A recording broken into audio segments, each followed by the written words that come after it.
Happy Thursday! We are going to continue learning about division problems, and today we're going to talk about division using fact families. So make sure that you have this paper in front of you, and we're going to first take some notes. So we can think about related facts. So think about like you and your siblings. If you have brothers or sisters, y'all are related. You are in the same family. And so it's the same thing with our numbers and their fact families. So we can think about related facts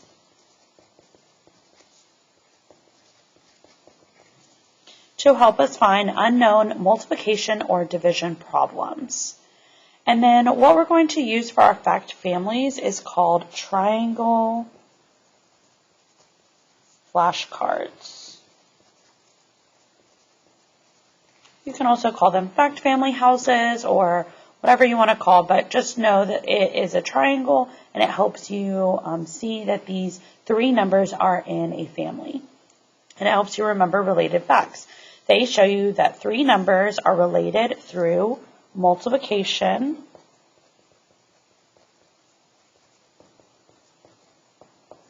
and I'm going to put a little X to help us remember that's multiplication, and division.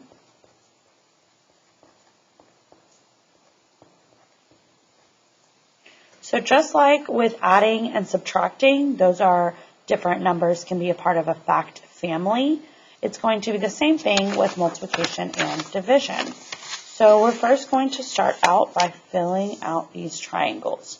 So I have these three numbers here, 40, 8, and 5. Well, I know that 8 times 5, I'm multiplying. I have 8, and I'm going to skip count by 5. So I have 5, 10, 15, 20, 25, 30, 35, 40. So I have 5 times 8 is going to equal 40.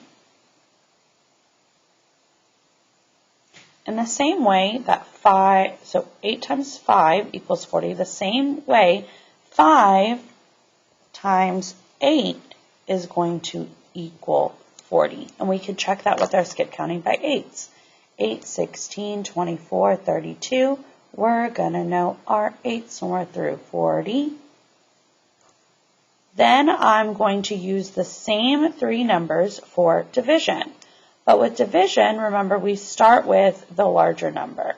So 40 divided by 8, if I had 40 pieces of candy and I want to divide it among 8 friends, each friend would get 5 pieces of candy. So 40 divided by 8 is going to equal 5. The same way that 40 divided by 5 is going to equal 8. If I had 40 pieces of candy and only 5 friends this time, each friend would get 8 pieces of candy. So now let's look at it with some numbers. So again, I have this triangle family here, 42, 6, and 7. Well, I know that 6 times 7 will equal 42 because I can count by 6s. 6, 12, 18, 24, 30, 36, 42. Also, I can count by 7s. 7, 14, 21, 28, 35, 42.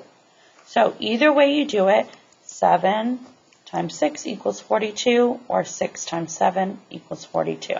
And because they're a part of a fact family, that means 42 divided by 7 is going to give me 6. You can do the same thing with 28, 4, and 7.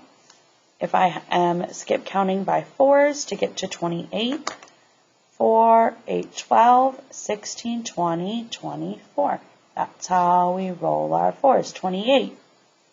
So I know that 7 times 4 is going to give me 28. The same way that 28 divided by 4 is going to give me 7. And our last one, we have 7, 9, and 63. So I have 7 times blank equals 63. Well, again, we have this fact family, but let's check our work. So we have 7, 14, 21, 28, 35, 42, 49, 56, 63. So 7 times 9 is going to give me 63. And because they're in a fact family, 63 divided by 9 would equal 7. Go ahead and fold this paper either here, or if you would like to see the notes, you can fold it here and glue it on the back and glue it into your notebook behind problem solving. For the we do and the you do, you are going to work on this paper. Now I'm going to show you how to solve the first one. The second and the third one will be done with a partner, and the last two will be done independently. So we have our numbers here. I see 45, 5, and 9. That tells me that those are part of a family. So I'm going to put my largest number on top. And then it doesn't really matter where you put the other two. So I have 5 and 9. So when I'm counting by fives to get to 45, 5, 10, 15, 20, 25, 30, 35, 40, 45. I count 9 times. So 9 times 5 equals 45. 5 times 9, if I wanted to count by my nines, 9, 18, 27, 36, 54. I'm sorry, 45. So again, 5 times 9 equals 45. And because they're a part of a fact family, that means 45 divided by 9 is going to give me 5. And 45 divided by 5 is going to give me 9. So you are going to solve these two using Sage and Scribe. Partner A is going to be the Sage, and partner B is going to be the Scribe. And then on this one, partner B will be the Sage, and partner A will be the Scribe. And then these two are done independently. So these are you do. When you're done with this, have our guest teacher check your work for these, and then you can fold it and glue it in behind skill practice.